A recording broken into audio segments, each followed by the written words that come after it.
अस्सलाम वालेकुम, मैं हूँ शाहीन नमस्कार, मैं हूँ आनंद। और आप सभी देशवासियों को हमारी तरफ से गणतंत्र दिवस की बहुत ढेर सारी शुभकामनाएं। शुभकामनाएँ।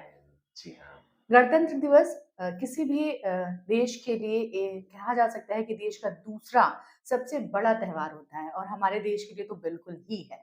इस दिन क्या हुआ था और क्यों ये देश का दूसरा सबसे बड़ा त्योहार है, इसी पे आज की जो टॉपिक है, हमारी आज का जो विषय है, उस पे हम चर्चा करेंगे।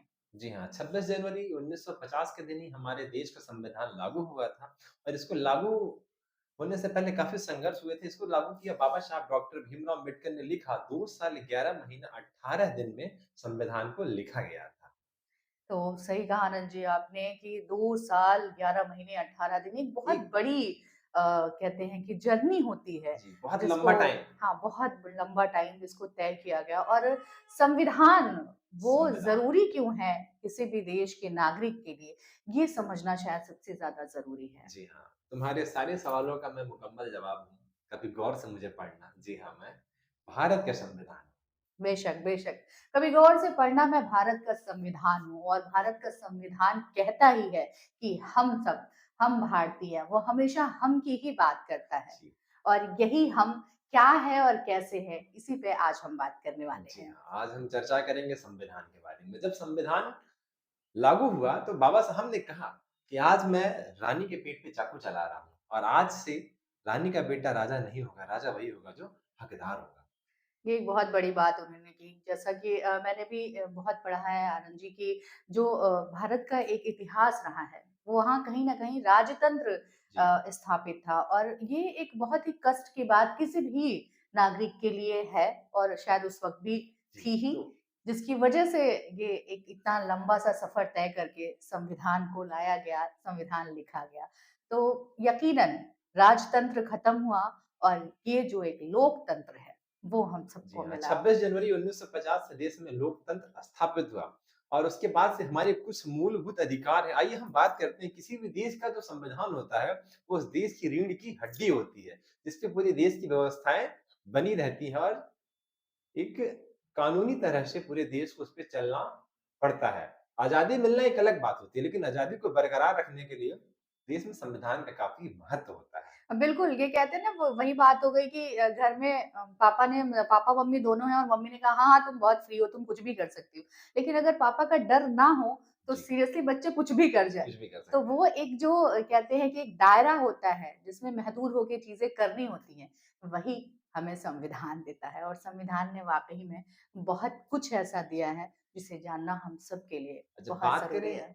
संविधान की तो हमारे भारत का संविधान दुनिया के सबसे बेहतर संविधान है। हाँ, सही है। क्योंकि बाबा साहब ने संविधान लिखने से पहले दुनिया के कई देशों के संविधान को पढ़ा था। उसके बिल्कुल। बाद उन्होंने भारत का संविधान लिखा। हाँ, ये एक भारत के संविधान की और बड़ी खूबसूरती है कि जो लिखित संविधान है, वो हमारे पास ही सबसे बड़ा संविधान मौजूद है। और सीरियसली मतलब इतना जगह जाना, इतने लोगों से मिलना, उनकी चीज़ों को जानना, समझना और फिर उसे समेट के अपने यहाँ अपने लोगों को दे पाना, समाहित करना ये हाँ, और हर तबके के लिए समानता का हक देना, सबके लिए बराबर की हाँ, बातें चीज़ों को करना, सबकी बराबरी का। जबकि उस समय देश में हमारी काफ़ी असमानताएँ थी, हुँ। लेकिन बाबा साहब ने सबसे ऊपर उठ के जो सबके लिए एक समान नियम कानून जो दिए, वो काबिल-ए-तारीफ़। हाँ, बिल्कुल वो काबिल-ए-तारीफ़ है क्योंकि हम जैसा जानते हैं कि हिंदुस्तान की एक ऐसी भी इतिहास से हम गुज़रे हैं जहाँ पे वर्ण व्यवस्था के नाम पे या फिर बहुत ऊँच-नीच के नाम पे भी जी, चीज़ें चली थी। बिल्कुल। बहुत बुरी तरीके से चीज़ें चल रही थी, तो इन सबको ख़त्म करना और एक ही सिरे में एक माले में पिरो देना, ये भी बहुत बड़ी बात थी जो बाबा साहेब ने करी और मुझे लगता है आनंद जी कि अपने देश के एक बच्चे को भी उसका हक पता होना है और होता होगा वो जस्ट बिकॉज़ ऑफ संविधान। संविधान, जी हाँ। अब हम बात करेंगे संविधान से मिलने वाले कुछ मूलभूत अधिकार के बारे में, जो बच्चा भारत में जन्म लिया, उसको जो मूलभूत अधिकार मिलने चाहिए, तो आइए हम उस पे चर्चा करते हैं। बिल्कुल कुछ चीज़ें ऐसी हैं वैसे तो देखिए हमारा संविधान बहुत वसीह है, बहुत सारी चीज़ें उसमें समाहित हैं आपके लिए, हमारे लिए, भारत के हर नागरिक के लिए। लेकिन कुछ ऐसी चीज़ें हैं, कुछ हमारे ऐसे राइट्स हैं जो हमें पता होने ही चाहिए। चाहिए। और एक और मैं आपको बड़ी बात बताऊँ कि एक जैसे होता है कि एक लड़के और लड़की के लिए जो सबसे ज़्यादा इम्पोर्टेंट चीज़ अक्सर घरों में जी, देखने को मिलती है, वो एक विवाह का टॉपिक होता है। बिल्कुल। अक्सर ये होता है कि हमारे खानदान में ऐसा नहीं होता, तुम कहीं नहीं शादी कर सकते या तुम नहीं कर सकती। तो ये इसके लिए भी बाबा साहेब को बड़ा धन्यवाद कि एक हक हमारा वो भी है। तो आप अपने मर्ज़ी से अपना जीवन साथी चुन सकते हैं। ये जी हाँ। संविधान का हक अगर है। आप 18 वर्ष से लड़कियाँ हैं, बालिग हैं और 21 वर्ष से ज़्यादा उम्र लड़के की है, तो आप अपनी पसंद से किसी भी जाति, धर्म, मज़हब में शादी कर सकते हैं। ये अधिकार भी संविधान के तहत ही हमें दे हैं, प्राप्त होता है। ये बिल्कुल। 5 मूलभूत अधिकार जो हमें संविधान से मिलते हैं, हम चाहेंगे उस पे चर्चा किया जाए। अब बिल्कुल, उसमें भी बहुत सारी ऐसी चीज़ें हैं, वो 5 जो आपके मूलभूत अधिकार हैं, उस पे ज़रूर बात होनी चाहिए और वो हर किसी को जी, मुझे लगता है कि बिल्कुल, जानना भी चाहिए। बिल्कुल। तो मैं पहला चाहूँगी सबसे मूलभूत जो अधिकार है, वो शिक्षा का अधिकार है। बिल्कुल। कि जिस किसी भी बच्चे का जन्म अगर भारत में हो गया, उसकी शिक्षा की ज़िम्मेदारी जो होगी, वहाँ यहाँ का राजा जो भी बनेगा, प्रधानमंत्री, हुँ, मुख्यमंत्री, यहाँ की सरकारें जो भी बनेंगी, उसका ख़्याल वही रखेगा, रखेंगी। शिक्षा बिल्कुल, उसकी शिक्षा का। एंड एक और चीज़ मैं क्लियर कर दूँ कि आपने जैसा कहा आनंद जी कि जो भी राजा होगा तो राजा का जो मतलब हम दोनों का है, वो तात्पर्य यहाँ के प्रधानमंत्री महोदय से ही है। जी, तो इस चीज़ को आप लोग ध्यान रखिए कि जो भी हमारा पीएम है, जिसे भी जनता चुन के लाती जी, है, वो जिसको इसीलिए लाती है। हाँ, तो ये एक वही बहुत राजा बड़ा होता है, हाँ, वही उस राजा टाइम के होता लिए, है उस वक़्त के 5 लिए। सालों के लिए। बिल्कुल, बिल्कुल, बिल्कुल। एंड इससे थोड़ा और आगे बढ़ा जाए तो जब शिक्षित हो जाएँगे आप, अगर कभी बीमार पड़ते हैं, तो उसकी ज़िम्मेदारी भी सरकार पे रहेगी। ये जी, दूसरा मूलभूत अधिकार है हर किसी का। और जब आप शिक्षित हो गए, कभी बीमार पड़े, तो आपको इलाज अच्छा मिला, उसके बाद आपको रहने की भी घर की भी व्यवस्था जो है यहाँ की सरकारें करेंगी। करेंगे। ये भी यहाँ के संविधान में लिखा लिखा गया हुआ है। है, बिल्कुल, और जो चौथा सबसे बड़ा नियम है कि अगर आप घर आपके पास हो गया, अगर आपकी नौकरी नहीं लगी है, आप बेरोज़गार हैं, तो आपको बेरोज़गारी भत्ता भी मिलना चाहिए। मिलना ये चाहिए। संविधान में लिखा हुआ है। देखिए आप आनंद जी कि उस वक़्त में भी संविधान को कितने अच्छे तरीके से पिरोया गया था कि ऐसी छोटी-छोटी चीज़ें जी, जैसे क्या होता है कि कभी आपको हो सकता है कि शिक्षा का अधिकार दे दिया गया। तो ये हो सकता था कि ठीक है उसके बाद चीज़ें आप देख लें या कर लें। लेकिन भारत के संविधान की खूबसूरती देखिए कि वो आपको शिक्षा का अधिकार भी दे रहा है। सब दे रहा है। वो आपको कहीं न कहीं मेडिकल फैसिलिटीज़ की भी बात कर रहा है। बिल्कुल, वो आपके भरण-पोषण की बात कर रहा बेरोज़गारी है। भत्ता की भी। बेरोज़गारी या भत्ता मतलब ऐसी छोटी-छोटी और चीज़ें 5वां जो सबसे महत्वपूर्ण टॉपिक है कि आपके पास सब कुछ हो गया, अगर आप नौकरी में नहीं हैं, आपके पास कोई रोज़गार का साधन नहीं है, तो आपको राशन की व्यवस्था भी सरकार करेगी। बिल्कुल।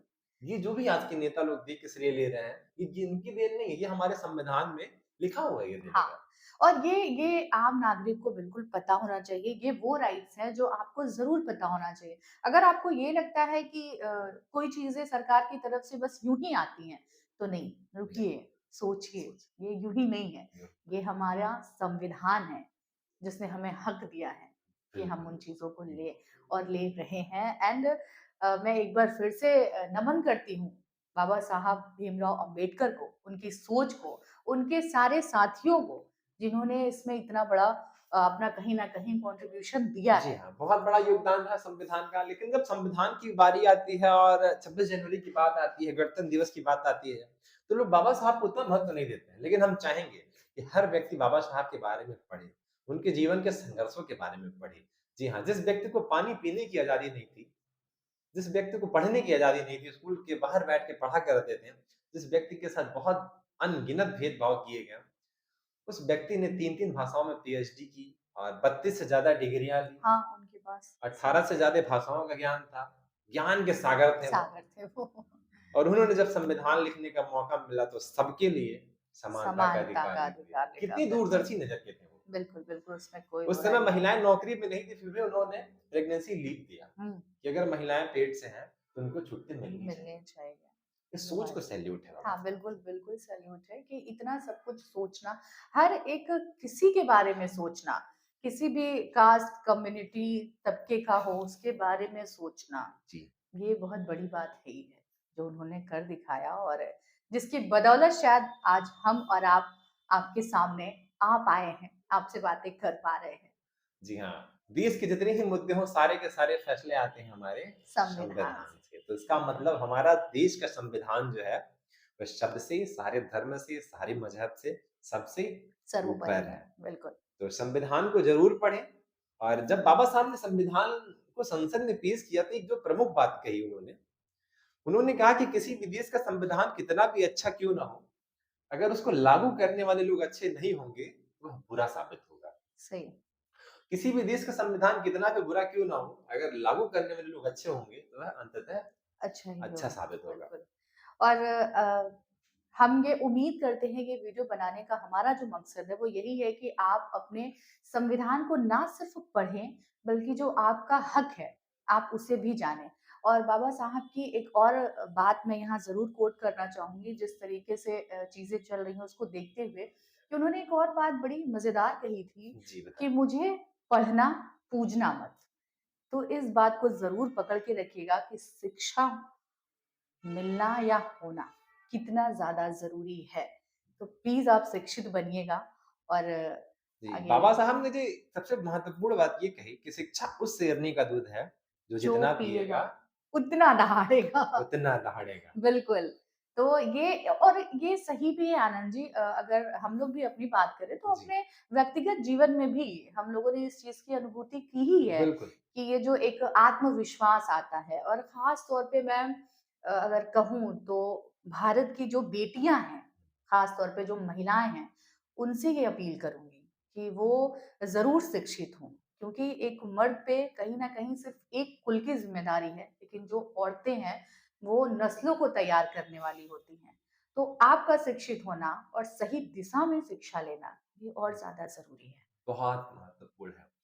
बाबा साहब ने इसमें एक लाइन कही है कि किसी भी समाज की उन्नति का अगर आपको अंदाज़ा लगाना है, तो तो वहाँ की महिलाओं की शिक्षा को देखिए आप। शिक्षा को देखिएगा, बिल्कुल, शिक्षा के स्तर को देखिए क्योंकि महिलाओं की शिक्षा के बिना समाज की उन्नति कभी हो ही नहीं सकती। कभी नहीं हो सकती। तो इसी के साथ में एक बार फिर से आप सभी आप सभी को, देशवासियों को देशवासियों को हम दोनों की तरफ से और जी, ख़ास गणतंत्र तौर पे दिवस ढेर सारी मुबारकबाद।